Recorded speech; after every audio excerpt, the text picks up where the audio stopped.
Welcome to Democracy Now!, democracynow.org, the War and Peace Report. I'm Amy Goodman. President Biden says U.S. troops are on pace to leave Afghanistan by the August 31st deadline, despite pressure from allies in the G7 to stay longer to help more people flee the country. The United States has so far helped evacuate over 82,000 people from the Kabul airport, where there have been 19,000 evacuations in just the last 24 hours. President Biden spoke Tuesday. We are currently on a pace to finish by August the 31st. The sooner we can finish, the better. Each day of operations brings added risk to our troops. But the completion by August 31st depends upon the Taliban continuing to cooperate and allow access to the airport. Amnesty International criticized Biden's decision to halt evacuations after August 31st. The head of Amnesty's U.S. office, Paul O'Brien, said, quote, "The U.S. government should continue to negotiate to proceed with evacuations for as long as necessary to evacuate all of the country's most vulnerable," he said. Meanwhile, it's become far harder for Afghans to reach the Kabul airport over the last 24 hours. The Taliban has blocked the main road to the airport and set up checkpoints to only allow passage to people with foreign passports or an invitation for the U.S. or one of its allies. At a press conference Tuesday, the Taliban said Afghans will no longer be allowed to go to the airport. Unfortunately, this problem has not been resolved yet. The Islamic Emirate is seriously trying to control the situation there. We have blocked the way that people go to the airport by it. Afghans are not allowed to use this road and foreign nationals can use it, but domestic nationals cannot go this way because it is blocked. Despite the Taliban's warning, there are reports some Afghans are still making it to the airport. In other news in Afghanistan, the World Bank has joined the International Monetary Fund in cutting off funds for Afghanistan. This comes as aid groups are warning of a looming humanitarian catastrophe. The UN says 14 million Afghans, about a third of the country, are facing food insecurity.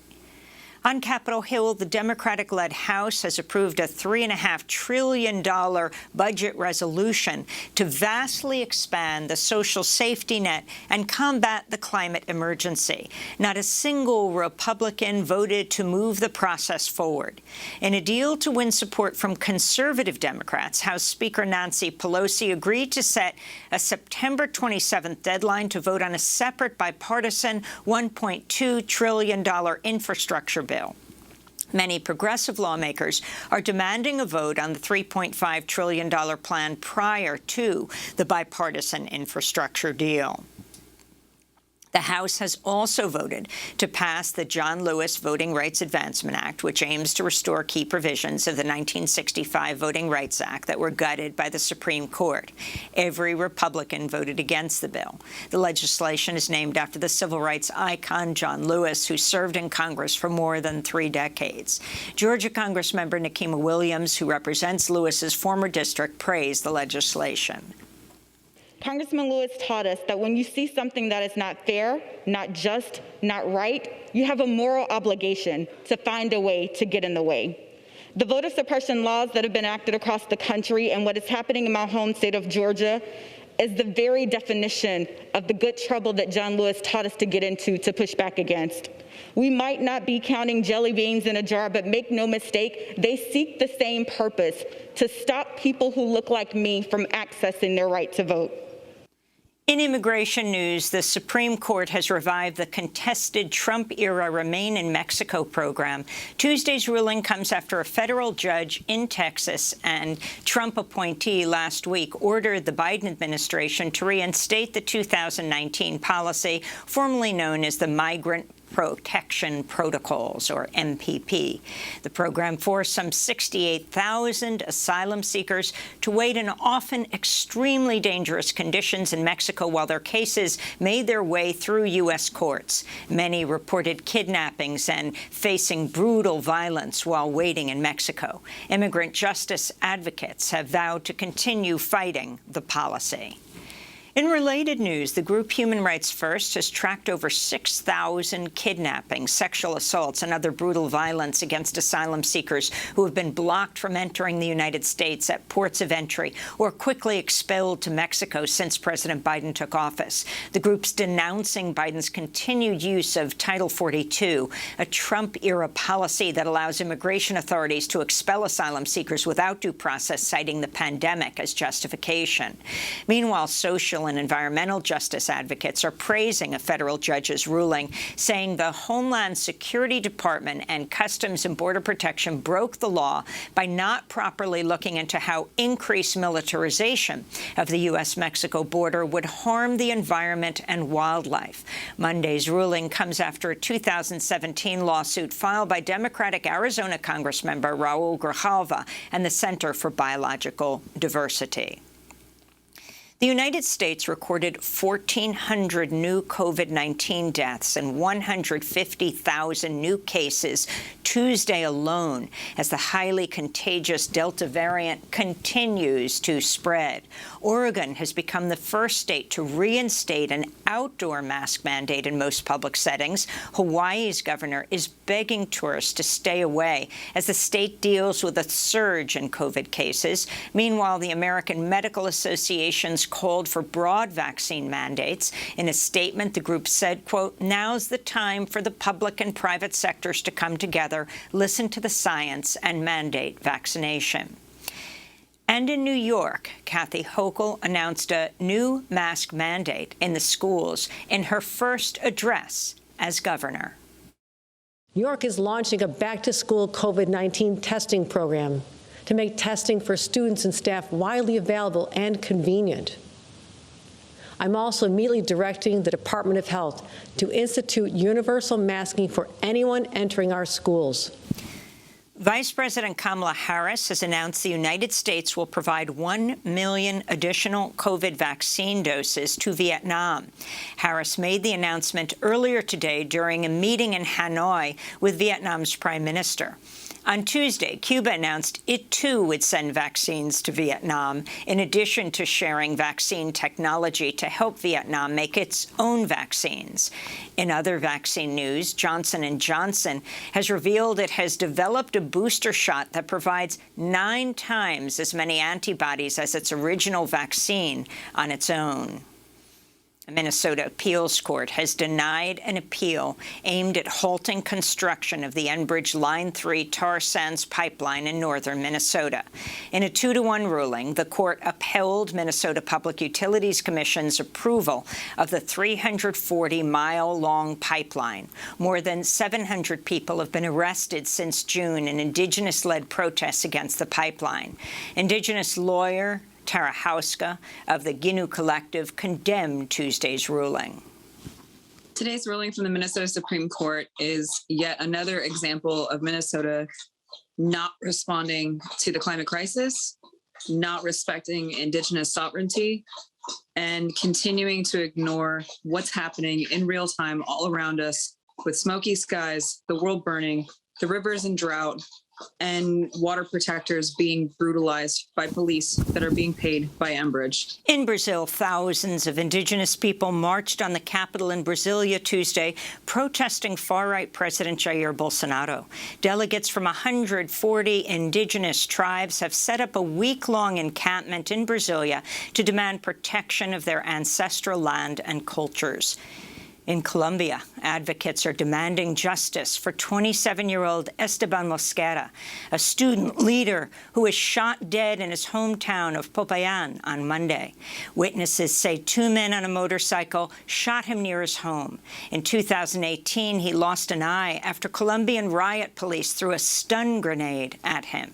He also participated in Colombia's recent massive anti-government protests and had reportedly been detained by police at least twice. The Inter-American Commission on Human Rights is urging the Colombian government to investigate Mosquera's assassination. So far this year, over 100 human rights defenders and community leaders have been killed in Colombia. Israeli forces have killed another Palestinian teenager in the occupied West Bank. On Tuesday, 15-year-old Imad Khaled Salah Hashash was shot in the head while standing on the roof of his home. At the time, he was reportedly attempting to use his phone to document Israeli troops raiding the Balata refugee camp near Nablus. Imad is the 12th Palestinian child killed by Israeli forces with live ammunition this year. This, according to the group Defense for Children Palestine. Meanwhile, Israel's new Prime Minister, Naftali Bennett, has arrived in Washington, where he'll meet with President Biden Thursday. In a new interview with the New York Times, Bennett ruled out reaching a peace agreement with the Palestinians, vowed to expand illegal Jewish settlements in the West Bank, and threatened to continue Israel's covert attacks on Iran. President Biden's approved a major disaster declaration for parts of Northern California to help areas devastated by the climate-fueled Dixie and river fires. Over 1.5 million acres of land have burned so far this year in California, and the number is growing as the Caldor fire is less than 10% contained. It's now threatening communities near Lake Tahoe. Air quality alerts linked to smoke from the wildfires have been issued in 7 states: California, Nevada, Oregon, Colorado, Wyoming, Montana, and Idaho. Residents of Reno, Nevada are being urged to stay home with their windows closed because the air is so unsafe to breathe. Meanwhile, in Minnesota, more than 400 firefighters are battling a large blaze near the Canadian border. One official compared the Greenwood fire to a freight train, saying, quote, "Once it starts rolling, it starts to build up steam and feed off itself." 4 Black police groups, including the National Association of Blacks in Criminal Justice, are calling for former Black Panther Sundiata Acoli to be released from prison.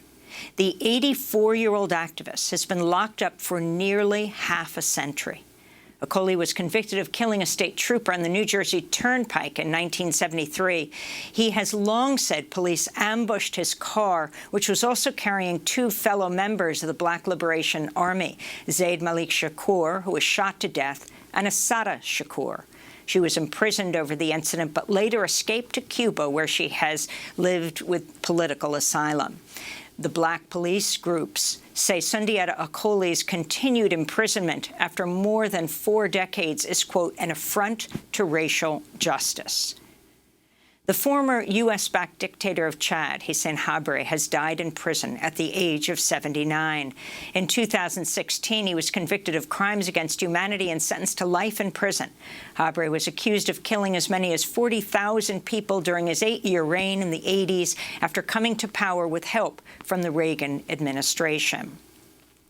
The civil rights activist Lucille Times has died at the age of 100. She's been credited with inspiring the Montgomery bus boycott in Alabama. 6 months before, a white bus driver in Montgomery ordered Rosa Parks be arrested for refusing to relinquish her seat to a white man, Lucille Times began her own boycott of the city's bus system after the same bus driver tried to run her car off the road. Lucille Times died from complications of COVID-19. And the sociologist, author, and educator James Loewen has died at the age of 79.